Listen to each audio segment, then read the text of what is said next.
Hey YouTube, my name is Natalie and I am a criminal defense attorney.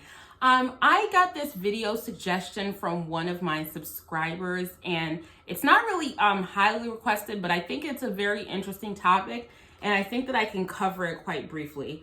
So I received a video suggestion, as I said, about this woman who uploaded a video. She has a YouTube channel called CEO Drive Her, and it's called Got the PPP Loan Fraudulently. Here are some options you won't like. And I watched the video in its entirety, and I don't want this to be like a criticism of her because I think that she does make some very interesting and correct points about people that have fraudulently applied for the PPP loan. So if you're coming from Mars, you have no idea what I'm talking about, or maybe you're watching this from another country. During the panorama, the government opened up this loan called the Paycheck Protection Program. And it was a 1% interest loan from the government, with the loan being forgivable if you can show that you complied with all the terms of the loan. And the loan is opened up to independent contractors, sole proprietors, self-employed people, and small businesses. So the people that are eligible for this loan is pretty wide ranging, but the purpose of the loan is very limited. So the purpose of the loan is limited to solely to pay payroll to your employees or for business related expenses. I think in the original application from June of 2020, you had to promise that you would either use it to make payroll or mortgage interest payments, and utility payments, and as specified under the loan. So you're supposed to pay your mortgage, your utilities, and pay your employees. Basically, trying to keep your business afloat, trying to keep employers from firing their employees, to keep them off of unemployment. And that's what this loan was put out there for, with the additional incentive that if you do everything like you're supposed to, you can apply for forgiveness. So she makes some points, the woman in the video makes some points in her video that really I'm not, gonna really comment on, because she makes some points about spirituality and the spirit of entrepreneurship and all that. That's not really my area that I would ever comment on. So, I'll leave that for that. But the things that she talks about as far as the advice that she gives for people who may have fraudulently applied for PPP loans, I would just like to say that I kind of would caution to think about that advice twice if you watch that video, just as the perspective of an attorney. So if someone, this is not legal advice, this is just generally, but if someone applies for funds from the federal government under fraudulent circumstances, that's not just a civil thing. That's not oh, we're just going to come after you to get our money back, pay back the loan, which, you need to pay back the loan anyway because it is a loan. And if you didn't comply with the terms of the loan, then you should not apply for loan forgiveness, because that would be another lie. But it could be fraud, it could be fraud on the government. It could be perjury if you sign the loan application under the penalties of perjury. And so you don't want those problems with Uncle Sam. And this is not something that can be just handled by taking accountability. So one of the things that she said was, take accountability for what you've done. Go and talk to a family member or a CPA about this and see what you should do, and definitely speak to an attorney. I agree with her about speaking to an attorney.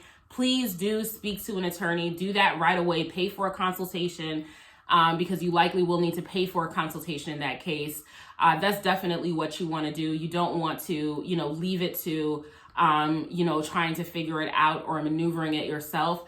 But you don't want to talk about that with anyone in your life, because those will be statements against your penal interest. So statements against your interest are statements that you make to another person that could tend to incriminate you. And normally statements outside of court are hearsay, but if you're a party to the case, aka the defendant, or you're making a statement that would tend to harm you in your criminal interest, then that seems to be reliable and would be admissible against you in court. So I would not advise anyone to speak to any family members, pastors, anyone about potentially having committed government-related fraud. Like, you just don't want to do that. You don't want to potentially expose them to liability as well, because for people that you might want to talk to, like a CPA, for example, or maybe like a business advisor, they may have an obligation to report something like that, first and foremost, before they have an obligation to you. So whereas an attorney does not have an obligation to report something like that, they have to keep your confidence. So you want to make sure that you speak to them. But the advice that she gave to pay back the loan, I think, is excellent advice.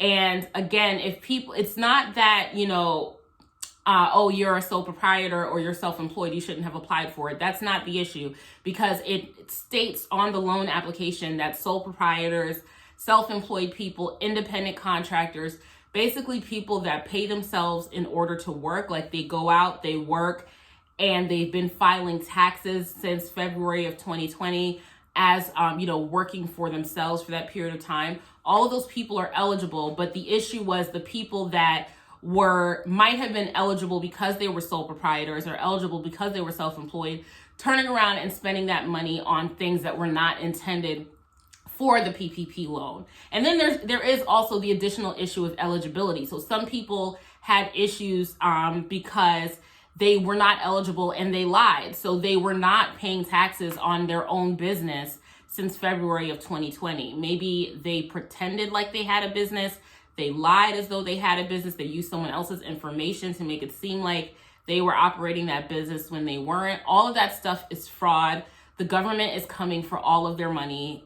It's just going to happen. Like, there have been people locked up all across the country for fraudulent PPP loans. And another point that she made was just basically that the PPP loan was like a setup. Basically, the government was setting people up, and so people should have never applied for the PPP loan in the first place. I disagree with that, and that this is just one like non-law related thing.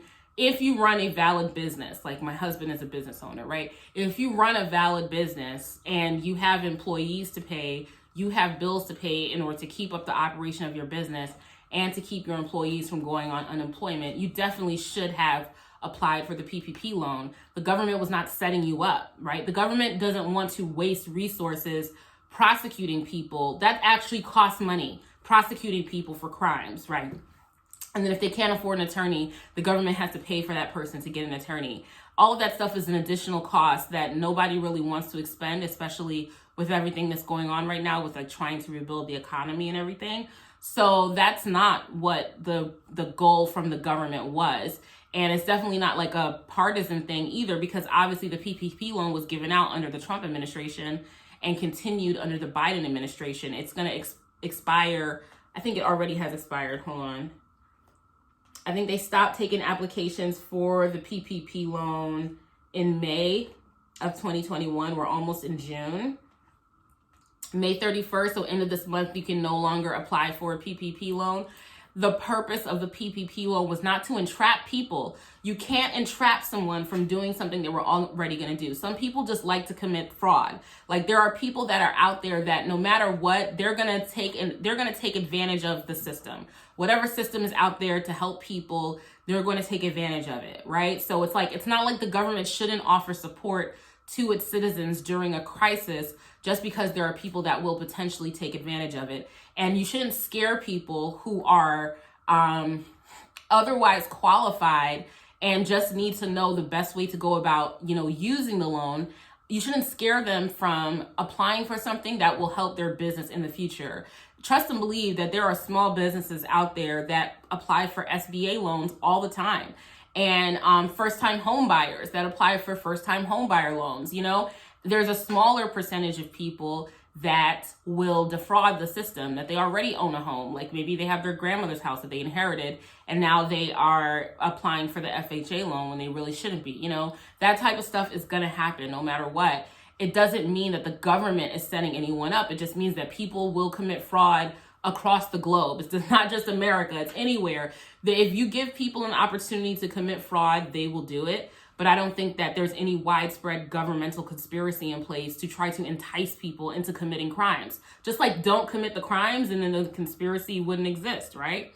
So as a practical matter, she gave a very interesting analogy to, she was former law enforcement and she got in trouble at work, and she told her employer basically what she had done and came forward and was completely honest, and she only got a small punishment instead of like getting fired or having something even worse happen to her, and they commended her for being honest.